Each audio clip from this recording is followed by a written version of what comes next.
अगर कोई इंसान जिंदगी में सिर्फ 4 जगह चला जाए तो हिंदू शास्त्र कहते हैं उसे जीवन का सही मार्ग समझ में आ सकता है। लेकिन सवाल यह है, भारत में हजारों मंदिर होने के बावजूद सिर्फ 4 धाम ही क्यों, और वो भी भारत के चारों कोनों पर ही क्यों बसे हैं? ये सिर्फ संयोग नहीं है, ये एक सोची समझी आध्यात्मिक रचना है। 4 धाम कोई पर्यटन स्थल नहीं है, ये जीवन को समझने की 4 दिशाएं हैं, उत्तर, दक्षिण, पूर्व और पश्चिम। चारों दिशाओं में फैले ये धाम इंसान को याद दिलाते हैं कि जीवन सिर्फ आगे बढ़ने का नाम नहीं, बल्कि भीतर उतरने की यात्रा भी है। इस अवधारणा को व्यवस्थित रूप दिया 8वीं शताब्दी में आदि शंकराचार्य ने। उनका उद्देश्य मंदिर बनवाना नहीं था, बल्कि भारत को एक आध्यात्मिक सूत्र में बांधना था। अब शुरुआत करते हैं पहले धाम से, उत्तर दिशा, हिमालय, मौन, बर्फ और तपस्या। यहीं स्थित है बद्रीनाथ धाम।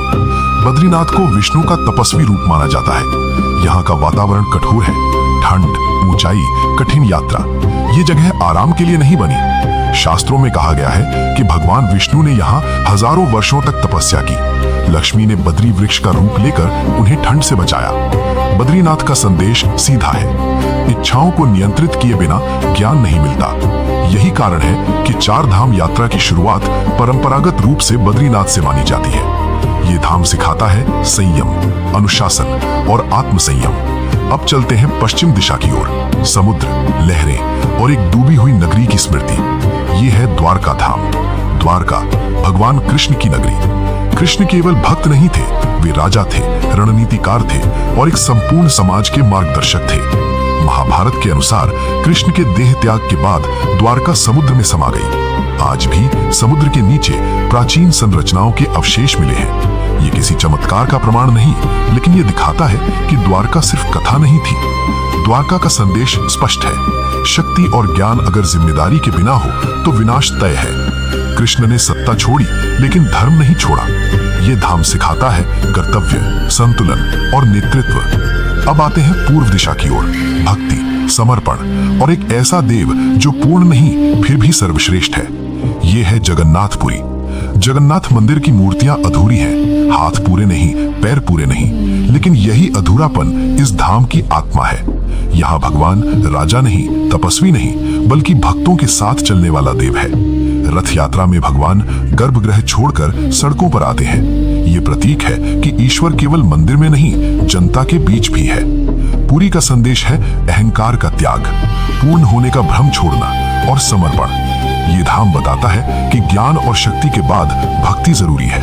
अब अंतिम धाम, दक्षिण दिशा, पश्चाताप, शुद्धि और कर्मों का बोझ। ये है रामेश्वरम। रामेश्वरम भगवान राम से जुड़ा है। लंका विजय के बाद राम ने यहाँ शिवलिंग की स्थापना की। क्यों? क्योंकि युद्ध जीतने के बाद भी राम जानते थे कि कर्म का बोझ अनदेखा नहीं किया जा सकता। रामेश्वरम के 22 तीर्थ जल आत्मिक शुद्धि का प्रतीक है। ये धाम सिखाता है कि सही कर्म के बाद भी विनम्रता जरूरी है। अब जरा सोचो, उत्तर से संयम, पश्चिम से कर्तव्य, पूर्व से भक्ति और दक्षिण से शुद्धि, चारों मिलकर जीवन का पूरा चक्र बनाते हैं। इसलिए 4 धाम सिर्फ 4 मंदिर नहीं है, ये एक आध्यात्मिक नक्शा है। अब एक जरूरी सवाल, क्या 4 धाम जाए बिना मोक्ष नहीं मिलता? ईमानदार जवाब, नहीं। शास्त्र कहते हैं मोक्ष कर्म, ज्ञान और भक्ति से मिलता है, यात्रा से नहीं। लेकिन 4 धाम इंसान को यह समझाने के लिए है कि उसे किस दिशा में चलना चाहिए। आज लोग 4 धाम को सिर्फ ट्रैवल लिस्ट समझते हैं। यही सबसे बड़ी गलती है। ये यात्रा बाहर की नहीं, अंदर की है। अगर तुमने 4 धाम का अर्थ समझ लिया तो चाहे तुम कहीं भी रहो, यात्रा सफल है। और अगर नहीं समझा तो सारी यात्राएं सिर्फ तस्वीरें बनकर रह जाएंगी। 4 धाम हमें याद दिलाते हैं कि जीवन का लक्ष्य सिर्फ जीना नहीं, बल्कि सही दिशा में जीना है। अगर तुम्हें ऐसे ही शास्त्रों पर आधारित, बिना झूठ और बिना ड्रामे वाले वीडियो चाहिए तो इस चैनल को सब्सक्राइब करना सिर्फ सपोर्ट नहीं, एक समझदारी भरा फैसला है।